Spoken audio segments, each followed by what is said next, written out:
બોલો બોલો મેડમ, શું કહેવા માંગો છો? ભાભી તુવેરનો દાળ પૂરી થઈ ગઈ. તુવેરની તો નીચે આપણે સ્ટોરરૂમ કાઢવા લાવ્યા. હા. કઈ કાઢવું ક્યાંથી લાવ્યા જ નહીં, પછી ઢાંકણે થઈ.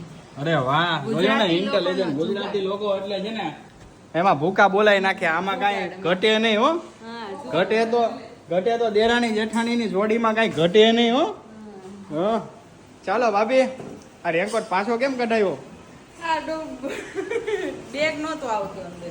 હાલો ભાભી, જો ફૂલ વરસાદમાં અમારા ભાભી જાય છે જીમ, અને જીમથી આવીને મયરમાં મલડું જોવા જવાનું છે. હવે લાગશે કે નહીં લાગશે, વારો આવશે કે નહીં આવશે ખબર નથી, ટિકિટ મળશે કે નહીં મળશે. તારે જોવા જવું છે. જો વાયા છોકરા, અને વરસાદના કારણે ગાડી ઠંડી પડી ગઈ છે, એટલે હવે લાગે છે ભાભી કે ગાડી નહીં ચાલુ થાય. એટલે તમે હવે પપ્પા મહેનત ઉપર લાગી ગયા છે, એક્ટિવા ચાલુ થતી નથી.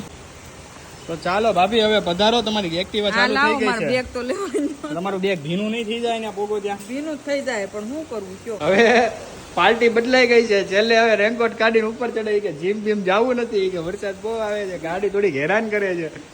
આવું ન કરાય ભાભી, ગાડી હેરાન તો કર્યા કરે. આવું કઈ એમાં કઈ ઓલું મૂંઝાવાનું ન હોય, આમ શું કહેવાય, આમ હિંમત ન હારવાની હોય તમારે.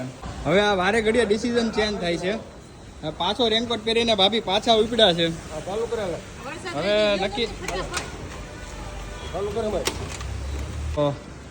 ફાઇનલી હવે વાગી ગયા છે 11:15, અને હવે આપણે સાઈન લઈને મૂકવા જવાના છે ભાભીને, કેમ કે એક્ટિવા ચાલુ થઈ ને અને મને અફાઈ દીધો છે ભાઈ.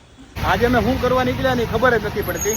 આ જો પાછો વરસાદ ચાલુ થઈ ગયો છે, ફૂલ વરસાદ ચાલુ થઈ ગયો. અમે છાટા આવતા હતા, મેં કીધું લાવો હું મૂક્યા હોય અહીંયા જવું છે નજીક. તો પણ ભાભી કેમ થશે આજે? મમ્મી આવ્યા અમે પાછા. તો પાછા આવ્યા. હવે કેમ લાગે છે જીમ નું આજે? હવે હું છે ને અહીંયા બ્લેક મારી દઉં. એવું છે?